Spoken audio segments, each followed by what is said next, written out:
लेकिन तुम हो क्या? रानी ने फिर पूछा। क्या तुम कोई बहुत बड़ा बौना हो जिसने अपनी दाढ़ी काट दी है? नहीं महारानी, एडमंड ने कहा, मेरी कभी दाढ़ी नहीं थी। मैं एक लड़का हूं। एक लड़का? रानी ने कहा, क्या तुम्हारा मतलब है कि तुम सन ऑफ एडम हो? एडमंड चुपचाप खड़ा रहा। वो इतना उलझ चुका था कि उसे समझ ही नहीं आया कि रानी का मतलब क्या था। जो भी हो, इतना तो साफ है कि तुम मूर्ख हो, रानी ने कहा। अब एक बार में ठीक ठीक जवाब दो, नहीं तो मेरा धैर्य खत्म हो जाएगा। क्या तुम इंसान हो? जी हां महारानी, एडमंड ने उत्तर दिया। और बताओ, तुम मेरे राज्य में आए कैसे? महारानी, मैं एक वार्डरोब के रास्ते यहां आ गया। वार्डरोब? उसका क्या मतलब है? मैंने बस एक दरवाजा खोला और खुद को यहां पाया, महारानी, एडमंड ने कहा। हूं, रानी ने कहा, जैसे खुद से बात कर रही हो। एक दरवाजा, इंसानों की दुनिया से आने वाला दरवाजा। मैंने इसके बारे में सुना है। यह सब कुछ बिगाड़ सकता है, लेकिन यह तो अकेला है, इससे निपटना आसान होगा। इतना कहते हुए वो अपने सिंहासन से उठी और एडमंड की आंखों में सीधे देखने लगी। उसकी आंखें आग की तरह चमक रही थी और उसी समय उसने अपनी जादुई छड़ी उठा ली। एडमंड को पूरा यकीन हो गया कि अब वो उसके साथ कोई भयानक जादू करने वाली है, लेकिन डर के मारे उसका शरीर हिल भी नहीं पा रहा था। तभी जब उसे लगा कि अब उसका अंत निश्चित है, रानी ने जैसे अपना इरादा बदल लिया। बेचारे बच्चे, उसने अचानक बहुत नरम आवाज में कहा, तुम तो ठंड से कांप रहे हो। आओ, मेरे स्लेज पर बैठो, मैं तुम्हें अपनी फर वाली चादर ओढ़ा देती हूं, फिर आराम से बातें करेंगे। एडमंड को यह बिल्कुल पसंद नहीं आया, लेकिन वो मना करने की हिम्मत भी नहीं जुटा पाया। वो स्लेज पर चढ़कर रानी के पैरों के पास बैठ गया। रानी ने अपनी फर की चादर का एक हिस्सा उसके चारों ओर अच्छी तरह लपेट दिया। कुछ गर्म पीना चाहोगे? रानी ने पूछा। जी महारानी, एडमंड ने कहा। उसके दांत अभी भी किटकिटा रहे थे। रानी ने अपनी चादरों के बीच से तांबे जैसी दिखने वाली एक बहुत छोटी बोतल निकाली। उसने उसमें से एक बूंद बर्फ पर गिरा दी। एडमंड ने उस बूंद को एक पल के लिए हवा में हीरे की तरह चमकते देखा, लेकिन जैसे ही वो बर्फ पर गिरी, एक फुफकारने की आवाज हुई और उसी जगह एक कीमती रत्नों से जड़ा प्याला प्रकट हो गया, जिसमें से भाप उठ रही थी। बौने ने तुरंत वो प्याला उठाया और झुककर मुस्कुराते हुए एडमंड को दे दिया। उसकी मुस्कान बिल्कुल अच्छी नहीं लगी। जैसे ही एडमंड ने उस गर्म पेय की चुस्की ली, उसे बहुत राहत महसूस हुई। उसका स्वाद उसने पहले कभी नहीं चखा था।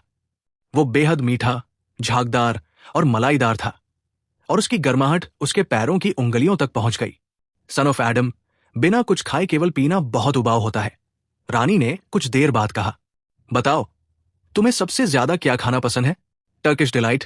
कृपया महारानी, एडमंड ने तुरंत कहा। रानी ने फिर अपनी बोतल से एक बूंद बर्फ पर गिराई। उसी क्षण वहां हरे रेशमी फीते से बंधा एक गोल डिब्बा प्रकट हो गया। जब उसे खोला गया तो उसमें सबसे बेहतरीन टर्किश डिलाइट के कई पाउंड भरे हुए थे। हर टुकड़ा अंदर तक मुलायम, हल्का और बेहद मीठा था। एडमंड ने जीवन में इससे स्वादिष्ट मिठाई कभी नहीं खाई थी। अब उसे पूरी तरह गर्माहट महसूस हो रही थी और वो बहुत आराम में था। जब वो मिठाई खा रहा था, रानी लगातार उससे सवाल पूछती रही। शुरुआत में एडमंड ने कोशिश की कि मुंह भरे होने पर बात ना करे, क्योंकि ये बदतमीजी होती है, लेकिन थोड़ी ही देर में वह ये बात भूल गया। अब उसका पूरा ध्यान केवल ज्यादा से ज्यादा टर्किश डिलाइट खाने पर था। जितना वो खाता, उतनी ही उसकी भूख बढ़ती जाती। उसे ये ख्याल भी नहीं आया कि रानी उससे इतने सवाल क्यों पूछ रही है। उसने रानी को बता दिया कि उसका एक भाई और 2 बहनें हैं। उसकी एक बहन पहले ही नार्निया आ चुकी है और वहां उसकी मुलाकात एक फोन से हुई थी। उसने ये भी बता दिया कि नार्निया के बारे में केवल वही, उसका भाई और उसकी दोनों बहनें ही जानते हैं। रानी को खास तौर पर इस बात में दिलचस्पी थी कि वे कुल 4 लोग हैं। वो बार बार इसी बात पर लौट आती। तुम्हें पूरा यकीन है कि तुम लोग सिर्फ 4 ही हो? उसने पूछा। 2 सन्स ऑफ एडम और 2 डॉटर्स ऑफ ईव, न उससे ज्यादा न कम। और एडमंड, जिसका मुंह टर्किश डिलाइट से भरा हुआ था, बार बार कहता रहा, हाँ, मैंने आपको पहले भी यही बताया था। वो अब उन्हें महारानी कहना भी भूल गया था, लेकिन रानी को इससे कोई फर्क नहीं पड़ा।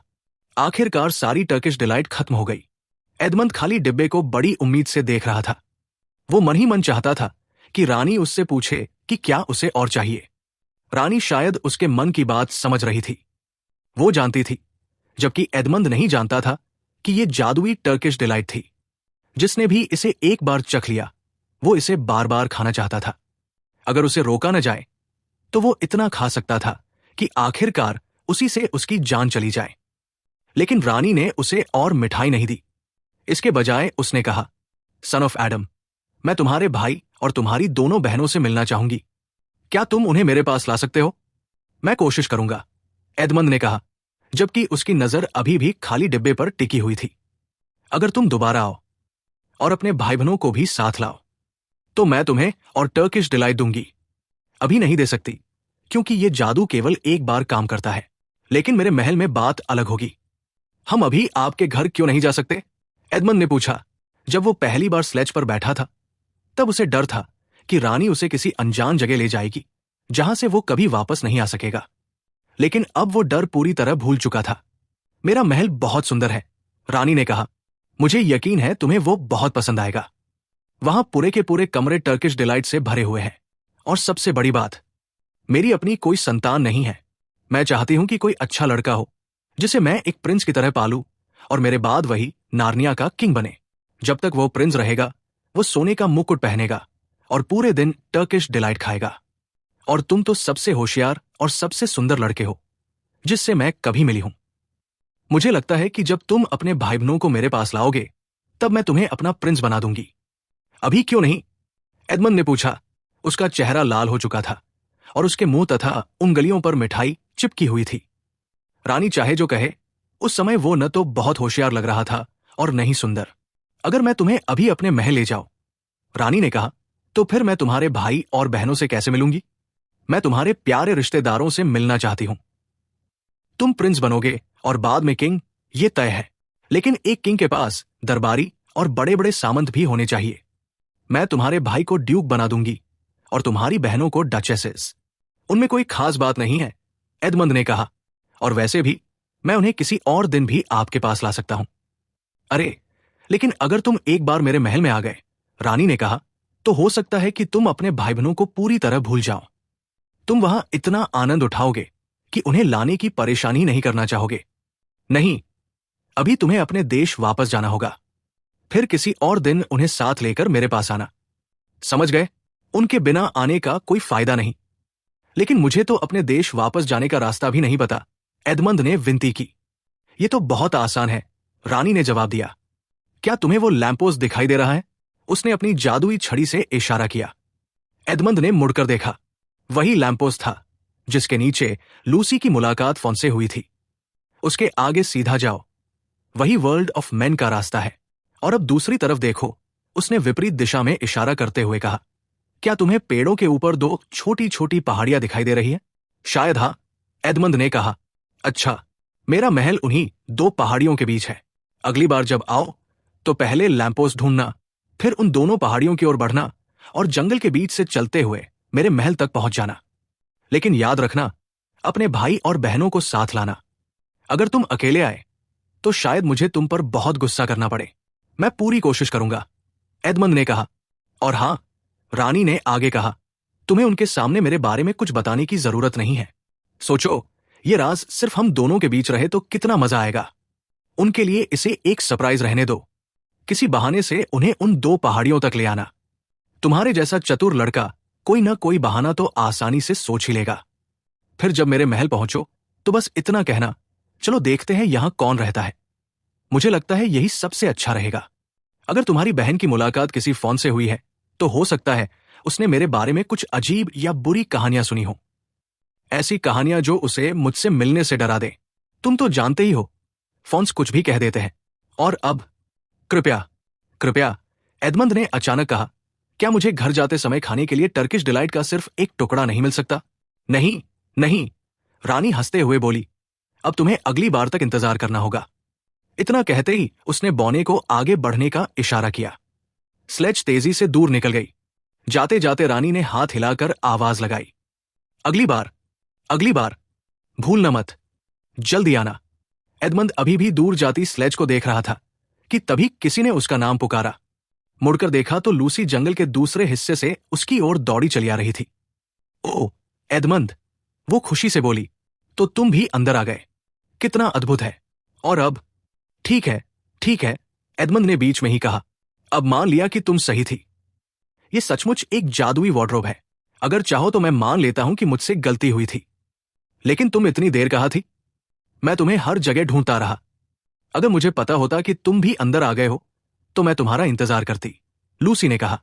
वो इतनी खुश और उत्साहित थी कि उसे एडमंड का रूखा व्यवहार या उसका अजीब और लाल पड़ा चेहरा दिखाई नहीं दिया। मैं प्यारे मिस्टर टमनस उस फोन के साथ दोपहर का खाना खा रही थी। वो बिल्कुल ठीक है। मुझे जाने देने की वजह से व्हाइट विच ने उनके साथ कुछ भी बुरा नहीं किया। उन्हें लगता है कि शायद उसे कुछ पता ही नहीं चला। शायद अब सब कुछ ठीक हो जाएगा। व्हाइट विच? एडमंड ने पूछा। वो कौन है? वो बहुत ही भयानक और खतरनाक औरत है, लूसी ने कहा। वो खुद को नार्निया की रानी कहती है, जबकि उसे रानी बनने का कोई अधिकार नहीं है। सारे फॉन्स, ड्रायड्स, नायड्स, ड्वार्फ्स और जानवर, कम से कम जो अच्छे हैं, उससे नफरत करते हैं। वो लोगों को पत्थर बना सकती है और तरह तरह के डरावने जादू करती है। उसी ने ऐसा जादू कर रखा है कि नार्निया में हमेशा सर्दी रहती है। हमेशा सर्दी। लेकिन कभी क्रिसमस नहीं आता। वो अपने हाथ में जादुई छड़ी लेकर, सिर पर मुकुट पहनकर, 12 सिंगों द्वारा खींची जाने वाली स्लेज में घूमती रहती है। बहुत ज्यादा मिठाई खाने की वजह से एडमंड पहले ही असहज महसूस कर रहा था। और जब उसे पता चला कि जिस महिला से उसने दोस्ती की थी वही एक खतरनाक चुड़ैल है, तो उसका मन और भी बेचैन हो गया। लेकिन फिर भी दुनिया की किसी भी चीज से ज्यादा उसकी इच्छा फिर से टर्किश डिलाइट खाने की थी। तुम्हें व्हाइट विच के बारे में ये सब किसने बताया? उसने पूछा। मिस्टर टमनस, उस फोन ने, लूसी ने उत्तर दिया। हर बात पर फोन्स का भरोसा नहीं किया जा सकता, एडमंड ने कहा, जैसे उसे उनके बारे में लूसी से कहीं ज्यादा जानकारी हो। ये किसने कहा? लूसी ने पूछा। सब लोग जानते हैं, एडमंड बोला। जिससे चाहो पूछ लो। लेकिन इस बर्फ में खड़े रहना बेकार है। चलो घर चलते हैं। हाँ चलो, लूसी ने खुशी से कहा। ओह एडमंड, मुझे कितनी खुशी है कि तुम भी नार्निया आ गए। अब बाकी सबको भी यकीन करना पड़ेगा कि नार्निया सचमुच है, क्योंकि अब हम दोनों वहां जा चुके हैं। कितना मजा आएगा। लेकिन एडमंड मन ही मन सोच रहा था कि उसके लिए यह उतना मजेदार नहीं होगा जितना लूसी के लिए।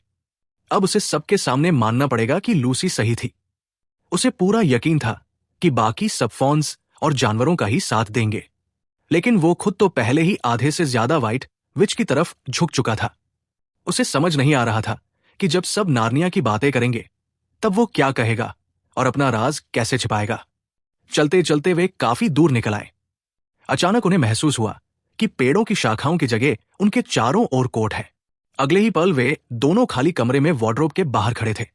अरे, लूसी ने कहा, एडमंड, तुम बहुत खराब लग रहे हो। क्या तुम्हारी तबीयत ठीक नहीं है? मैं ठीक हूं, एडमंड ने कहा, लेकिन यह सच नहीं था। उसे बहुत जोर की मितली आ रही थी। चलो, लूसी ने कहा, बाकी सबको ढूंढते हैं। हमें उन्हें कितना कुछ बताना है, और अब तो कितने शानदार रोमांच होंगे, क्योंकि अब हम सब इसमें साथ होंगे।